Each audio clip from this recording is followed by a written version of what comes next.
Well, hello, and welcome to another edition of Shrink Wrapped Book Reviews. I'm your host, Dr. Jonathan Lee, a quadruple board certified child and adolescent psychiatrist and a Pisces. On this channel, I review a lot of the literature that has been recommended to me by colleagues, patients, friends, family, that I then typically recommend to people that I see in my practice.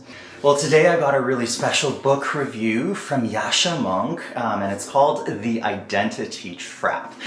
For those of you who are in academia or really are in corporate America, I'm sure you've been inundated with talk about DEI, gender diversity, equity, inclusion, and of course racism, feminism, sexism, all the isms, homophobia, transphobia, etc.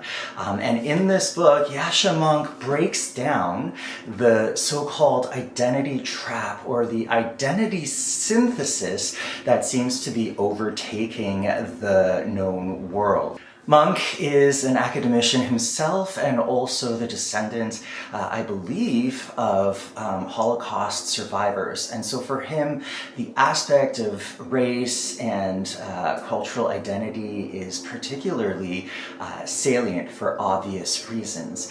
But he talks about some of the potential harms that can come from ardent supporters of identity synthesis. He breaks down the sort of postmodernist thought coming from Nietzsche and Sartre and others, and the so-called Marxist or cultural Marxist kinds of thinking that presupposes that anyone of color or of any kind of difference that is not a white, cisgendered, heteronormative man is somehow oppressed by the system.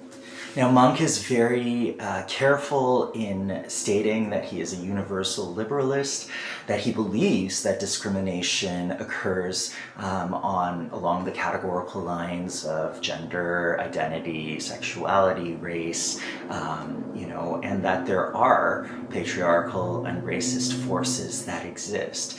But what he endeavors to do in this book is to push back against the belief that you are either racist or anti-racist, that you are categorically this or that. And he sort of highlights the, at times, seemingly contradictory claims by some proponents of the identity synthesis that race does exist and that the government must treat people of different races, genders, sexualities differently, in a way almost coming full circle to, the kind of belief systems that they purport to undo. In a way, he talks about the irony of, the further left you go, almost the more right you become. Now, of course, Mounk does so in several hundred pages of text, and it's impossible for me to summarize all of it in a 2-minute video. But to me, what I found most fascinating was this argument that maybe we can exist in the middle. Perhaps we can exist in the tension between recognizing these salient aspects of our identities while not imbuing them with the be-all and end-all. That tends to be what happens with people who are racist and sexist, but, as Mounk would argue, also tends to be what happens with self-proclaimed liberals who are, social justice junkies and ardent supporters of the underdog.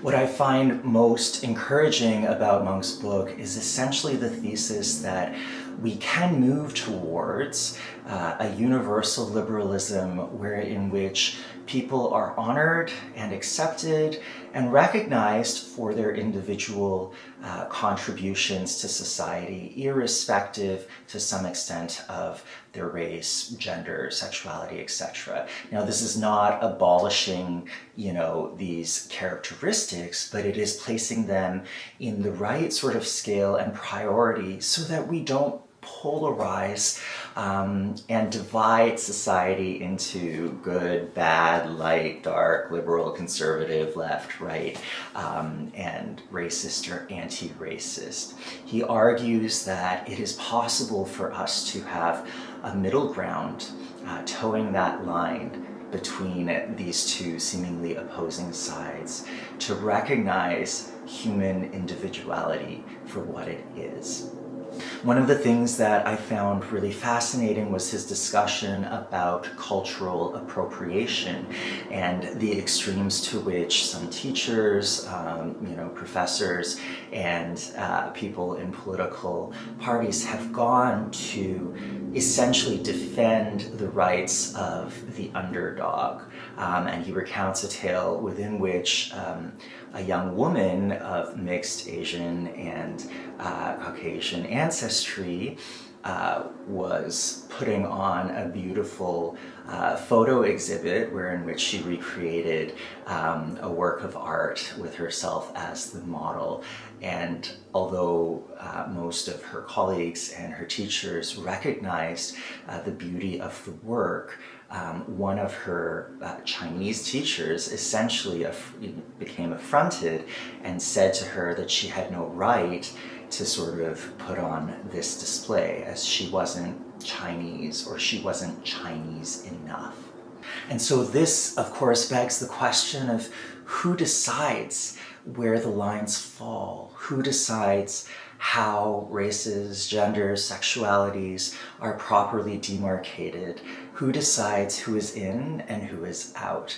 Mounk really goes at it and essentially unpacks some of the problems of this widespread kind of in-out, black-white manner of thinking that has since been applied both by the conservative right and now the liberal left to these aspects of identity. I found Mounk's words incredibly balanced, persuasive, and in effect encouraging. I think he boldly talks about some of the things that I've observed in several years in academia and now on the other side in clinical practice, what I experience vicariously through the stories of my patients. And I think he really paints the picture of a possibility of a world that is ultimately predicated on genuine respect for human people, recognizing human differences, recognizing human categories without reifying them to such an extent that they become the be-all and end-all of how we see each other, and they become reasons for us to cancel, fire, or demonize people who fall on, multiple sides of the spectrum.